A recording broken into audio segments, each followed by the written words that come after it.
Okay, അപ്പോൾ നമ്മൾ പറയാൻ പോകുന്നത് സോഷ്യലി എക്സെപ്ഷണൽ ചിൽഡ്രൻസിനെ കുറിച്ചിട്ടാണ്. അതായത് ഒരു പിയർ ഗ്രൂപ്പിന്റെ ഇടയിൽ നിൽക്കുന്ന സമയത്ത് ഒന്നെങ്കിൽ അഡ്വാൻസ്ഡ് ആയിട്ട് അല്ലെങ്കിൽ കുറച്ചുകൂടി ഡിലേഡ് ആയിട്ട്, അങ്ങനെ രണ്ട് കാറ്റഗറി ആയിട്ട് സോഷ്യൽ സ്കിൽസ് ഉള്ള കുട്ടികളെയാണ് നമ്മൾ സോഷ്യൽ എക്സെപ്ഷണൽ ചൈൽഡ്സ് എന്ന് പറയുന്നത്.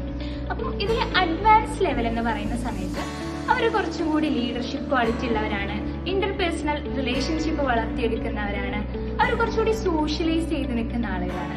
എന്നാൽ ഈ ഡിലേഡ് എന്ന് പറഞ്ഞിട്ടുള്ള കുട്ടികളുടെ വിഭാഗത്തിലേക്ക് പെടുമ്പോൾ അവർ കുറച്ചുകൂടി ഷൈ ആണ്, സോഷ്യൽ എക്സ്പീരിയൻസ് ഒക്കെ ഉണ്ടാക്കിയെടുക്കാൻ ബുദ്ധിമുട്ടുള്ള ഒരു വിഭാഗം കുട്ടികളാണ്. അപ്പോൾ ഈ രണ്ട് കാറ്റഗറിയിലുള്ള കുട്ടികളെയാണ് നമ്മൾ സോഷ്യലി എക്സെപ്ഷണൽ ചിൽഡ്രൻസ് എന്ന് പറയുന്നത്. അപ്പം ഇവർക്കൊരു പിന്തുണ, സോഷ്യൽ സപ്പോർട്ട് കൊടുക്കുക എന്നുള്ളത് നമ്മളുടെ ആവശ്യമാണ്. ഇനി സോഷ്യലി എക്സെപ്ഷണൽ ചിൽഡ്രൻസിന്റെ ക്യാരക്ടറിസ്റ്റിക്സ് പറയാം. അപ്പം ആദ്യം അഡ്വാൻസ്ഡ് ആയിട്ടുള്ള കുട്ടികളുടെയാണ് പറയുന്നത്. അവർക്ക് നല്ല കമ്മ്യൂണിക്കേഷൻ സ്കിൽസ് ഉണ്ടായിരിക്കും. അതേപോലെ തന്നെ അവർ ഹൈ സോഷ്യൽ അവയർനെസ് ഉള്ളവരായിരിക്കും.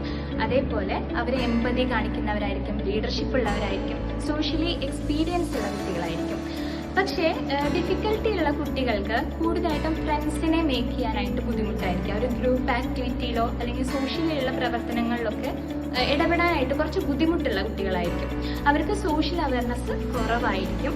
അതേപോലെ അവർ സോഷ്യൽ ആങ്സൈറ്റി ഉള്ളവരായിരിക്കും, വിഡ്രോവൽ ഉള്ളവരായിരിക്കും. അങ്ങനെയാണ് രണ്ട് വിഭാഗമായിട്ടുള്ള ക്യാരക്ടറിസ്റ്റിക്സ്. അപ്പോൾ നമുക്ക് സോഷ്യൽ എക്സെപ്ഷണൽ ചിൽഡ്രൻസിനെ എങ്ങനെയാണ് ഐഡന്റിഫൈ ചെയ്യാന്നുള്ളത് നോക്കാം. അപ്പോൾ ഒന്നാമത്തെ കാര്യം നമ്മൾ ഒബ്സർവ് ചെയ്യുക. അതായത് അഡ്വാൻസ്ഡ് ആയിട്ടുള്ള കുട്ടികളിൽ നല്ല ലീഡർഷിപ്പ് ക്വാളിറ്റി ഉണ്ടായിരിക്കും, അതുപോലെ നല്ല കോപ്പറേഷൻ ഒക്കെ ഉണ്ടായിരിക്കും.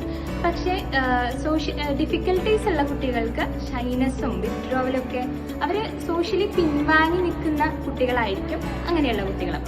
ഇനി നമുക്ക് ടീച്ചേഴ്സിന്റെയും പാരന്റ്സിന്റെയും ഒക്കെ ഒബ്സർവേഷൻസിലൂടെ നമുക്ക് മനസ്സിലാക്കാൻ സാധിക്കും. അതായത് അവരൊരു പിയർ ഗ്രൂപ്പിലേക്ക് ഇടപെടുമ്പോൾ അവർ ഗ്രൂപ്പ് ആക്ടിവിറ്റീസ് എങ്ങനെ ചെയ്യുന്നു എന്നുള്ളത് നമുക്ക് നോക്കിക്കഴിഞ്ഞാൽ അറിയാൻ പറ്റും.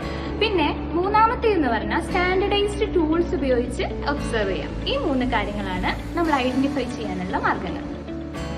ഇനി ഇതിന്റെ എഡ്യൂക്കേഷണൽ നീഡ്സ് പറയാം. അപ്പം നമുക്ക് എങ്ങനെ അവരെ സപ്പോർട്ട് ചെയ്യാം എന്നുള്ളതാണ് പറയുന്നത് കേട്ടോ. അപ്പോൾ നമുക്ക് ഗ്രൂപ്പ് പ്രവർത്തനങ്ങൾ കൊടുക്കാം, ടീം വർക്ക് ചെയ്യാനായിട്ട് പറയാം. അതിനൊക്കെ ലീഡർഷിപ്പ്, അതായത് അവരെ ലീഡറാക്കിക്കൊണ്ട് ആ ഗ്രൂപ്പ് ആക്ടിവിറ്റിക്ക് നേതൃത്വം കൊടുക്കാനൊക്കെ ആയിട്ട് പറയാം. പിന്നെ അവർക്ക് സോഷ്യൽ ആൻസൈറ്റി മറികടക്കാനായിട്ടുള്ള കൗൺസിലിങ്ങുകൾ ചെയ്യാം. പിന്നെ അവർക്ക് പേഴ്സണലി ഉള്ള വ്യക്തിഗതമായിട്ടുള്ള ഒരു ശ്രദ്ധ കൊടുക്കുക എന്നുള്ളതാണ്. പിന്നെ കൂട്ടുകാർക്കൊപ്പം ഗ്രൂപ്പ് ആക്ടിവിറ്റീസ് ചെയ്യാനും സോഷ്യലൈസ് ആവാനായിട്ട് അവരെ ഹെൽപ്പ് ചെയ്യാം. പിന്നെ അധ്യാപകര്, മാതാപിതാക്കള്, അവര് തമ്മിലുള്ളൊരു പിന്നെ കൗൺസിലിംഗ് ഒക്കെ കൊടുത്തുകൊണ്ട് നമുക്ക് അവരെ ശരിയാക്കിയെടുക്കാൻ പറ്റും. അണ്ടർ പ്രിവിലേജ്ഡ് ചിൽഡ്രൻ എന്ന് പറയുന്നത് സാമ്പത്തികമായിട്ടും സാമൂഹികമായിട്ടും വിദ്യാഭ്യാസപരമായിട്ടും പിന്നോക്കം നിൽക്കുന്ന വിദ്യാർത്ഥികളെയാണ് അണ്ടർ പ്രിവിലേജ്ഡ് ചിൽഡ്രൻ എന്നുകൊണ്ട് പറയുന്നത്.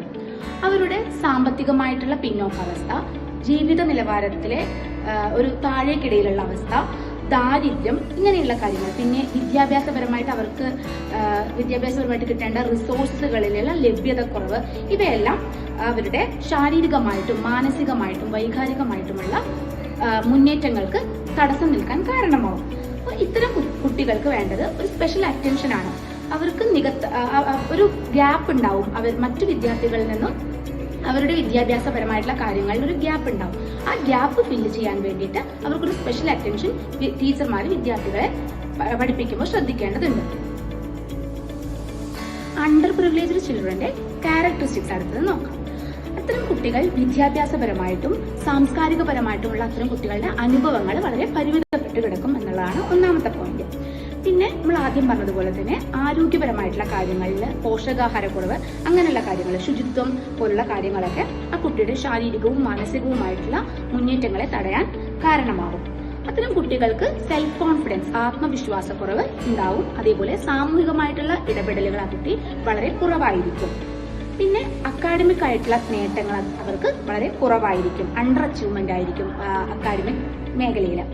അതുപോലെ തന്നെ ഇമോഷണലി അവർ വൾണറബിൾ ആയിരിക്കും, പെട്ടെന്ന് സങ്കടപ്പെടും, പെട്ടെന്ന് ഫ്രസ്ട്രേറ്റഡ് ആവും, സാമൂഹികപരമായിട്ടുള്ള കാര്യങ്ങളിൽ നിന്നെല്ലാം അവർ വിട്ടുനിൽക്കും എന്നുള്ളതാണ് അവരുടെ ക്യാരക്ടറിസ്റ്റിക്സ്. ഒരു കുട്ടി എങ്ങനെയാണ് അണ്ടർ പ്രിവിലേജ്ഡ് ആണെന്നുള്ളത് നമുക്ക് ഐഡന്റിഫൈ ചെയ്യാൻ പറ്റുക, അത് നോക്കാം.